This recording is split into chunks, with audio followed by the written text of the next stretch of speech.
Fala, nação rubro-negra! Sejam todos muito bem-vindos ao canal. O elenco do Flamengo recebe folga neste domingo aí após empate com o Cruzeiro no Maracanã aí. Então, no último sábado aí o Flamengo ficou no empate em 1-1 com o Cruzeiro em jogo válido pela oitava rodada aí do Campeonato Brasileiro aí depois de não ter conseguido vencer o time mineiro.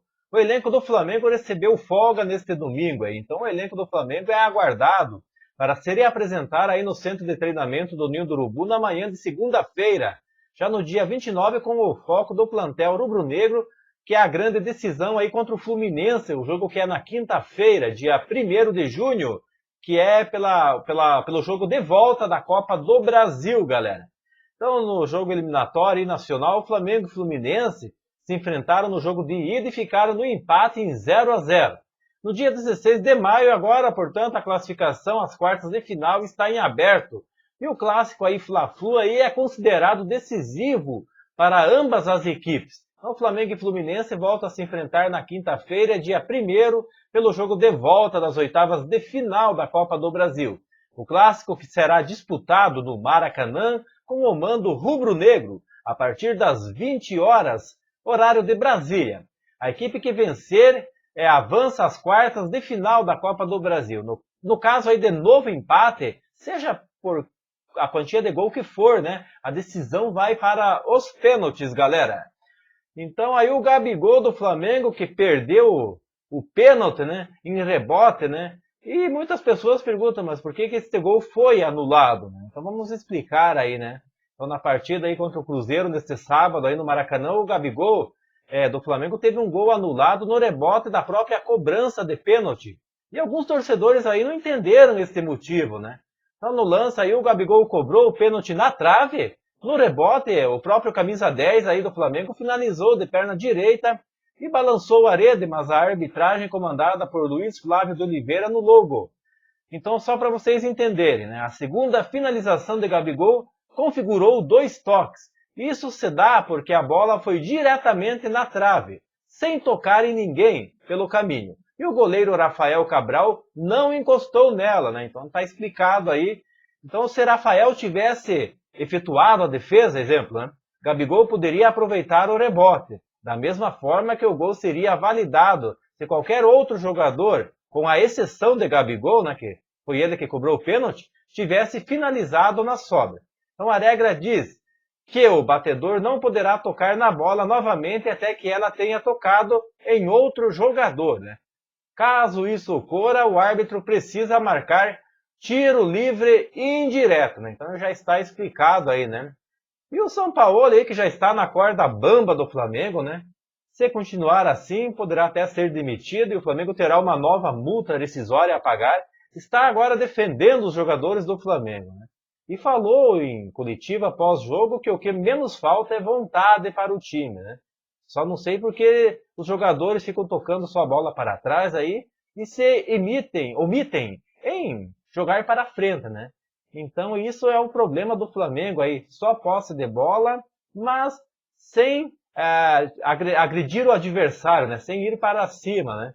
Vai para frente e volta para trás, né? Nunca tem aquele sistema agudo de avançar e ir para cima do adversário. Parece que tem medo, né, do adversário. Então aí em entrevista coletiva, né, ele falou assim: penso que hoje o time teve um muito bom primeiro tempo, encontrou o primeiro gol, lutou e meteu o Cruzeiro no campo dele, errou o pênalti, fez um gol, criou chances. A imprecisão ofensiva não tem a ver com o funcionamento. Me parece que quando o time tiver a precisão de concluir, o mínimo obviamente vai ganhar. Sem dúvida, o time hoje, no segundo tempo, teve lapsos de verticalidade, mas no ritmo do Cruzeiro podia ter perdido. Mas no primeiro tempo, não. Foi todo do Flamengo. Não pôde transformar em vitória, tanto domínio depois se complica. Mas eu valorizo muito o esforço dos jogadores, muito. Muito. Hoje esperava ganhar, mas estou grato pelo esforço que fizeram. Então isso aí já é um discurso aí de quem já está na corda bamba, né? Então o Sampaoli acredita que o Flamengo era muito frágil quando chegou e já melhorou defensivamente. Não vi isso também. Vejo uma defesa frágil aí que pode ser vazada a qualquer momento, né? Muito lenta essa defesa, né? E daí falou, e questionado se faltou empenho do time, o treinador saiu em defesa dos jogadores, hein? Falou, gostaria que analisasse aí bem o jogo. O que menos falta é vontade. Sinceramente, um time que voltava rápido na transição. Não é um tema de vontade, é de jogo. O time não conseguiu jogar bem os 90 minutos e ser contundente. Sacrifício, vontade, retorno. Creio que isso tem melhorado muito. Quando o resultado não vem, supõe-se algo. Eu penso sempre que é futebolístico jogar melhor, ter mais opções de gol.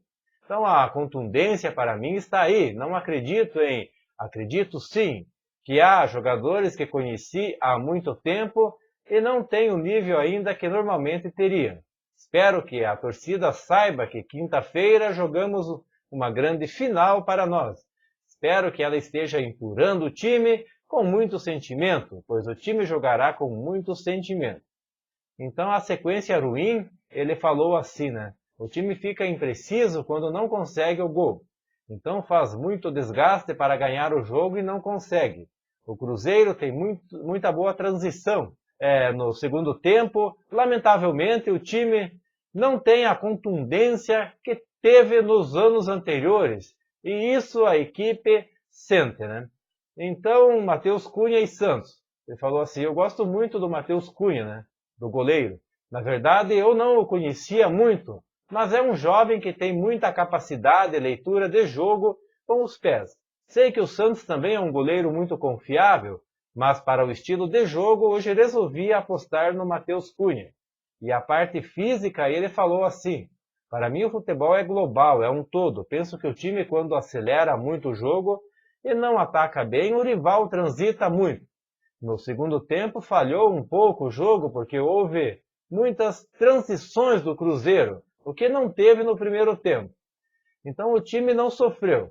No segundo tentou ir com muita sede ao pote, mas sem muito critério, o que gerava espaços ao rival. Quando o time joga bem, ele se planta no campo rival, troca muitos passes e é muito perigoso, acelera muito os ataques. Se fica em transição, complica o time. E daí foi pedido também se ele se sente ainda confortável no cargo. Eu disse quando cheguei aqui que é uma escolha de vida. Eu queria vir.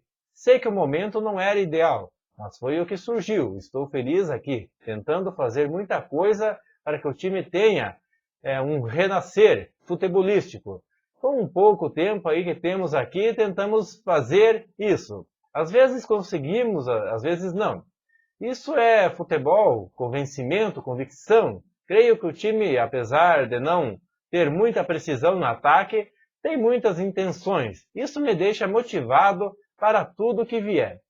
Jogos contra o Fluminense e Racing, né? Duas finais, aí ele falou assim, a preocupação da torcida é sempre quando o time não ganha. Resulta uma obrigação. O jogador também pensa o mesmo e muitas vezes joga no ritmo do torcedor. E isso às vezes complica o jogo. Aceleração, perda, frustração. Sei que vem uma semana de clássico Fluminense, depois Vasco, depois Racing. Eu vejo como uma oportunidade. Espero que a impaciência na torcida se transforme em apoio. Sobre Vitor Hugo, se merece mais chances no time titular do Flamengo. Ele falou assim, apesar de entrar bem, o Thiago é um jogador que normalmente dá muito sacrifício, muita entrega, muita luta. Considero por aí um pouco injusta a pressão em um jogador que para mim deixa tudo em campo, embora possa fazer bons ou maus jogos. Vitor Hugo entrou bem em um jogo em que o time precisou dele. Então são sempre opções, os jovens do clube, que temos que potencializar para utilizá-los por mais minutos. E a preparação para a partida, né? Então ele falou aí do pouco tempo que teve para treinar o time, ele falou, tivemos uma viagem muito longa do Chile, o time teve só um treino para este jogo difícil. Se avalia com muita exigência, sem levar em conta o calendário, apesar que eu desconheço a preparação do time, porque não tive tempo de preparação. Sei que a quantidade de jogos e viagens gera muito desgaste. Esse de hoje era muito complicado para nós, porque chegamos muito cansados, praticamente sem dormir 48 horas antes. E para mim, o time deixou a vida aqui. Não aconteceu a vitória, mas às vezes são tantas exigências e não se mede a um montão de coisas que acontecem além do físico, do técnico e do tático, né? E sobre o jogo posicional, ele falou que é uma mudança diferente, um projeto diferente. Cheguei aqui com uma forma, os jogadores estão interpretando esta forma. Por alguns momentos fazem, por outros não. Então é uma questão de aproveitar o pouco tempo que tenho para gerar a adesão ao modelo de jogos, né? Eu sempre considero que hoje o futebol tem muito a ver com as áreas. Quando tem contundência no último terço do campo, o time corrigiu um pouco defensivamente. Quando cheguei, era uma equipe mais frágil. Hoje não é. É mais agressivo nesta fase. Quero resolver aí na fase final, onde a equipe convive muito tempo na área rival, mas não faz o dano que deveria causar. Tem que melhorar, né? Mas é isso aí, nação rubro-negra. Quero agradecer a todos pela presença aqui no canal e em breve voltarei com mais informações do Mengão. Um forte abraço a todos e até a próxima.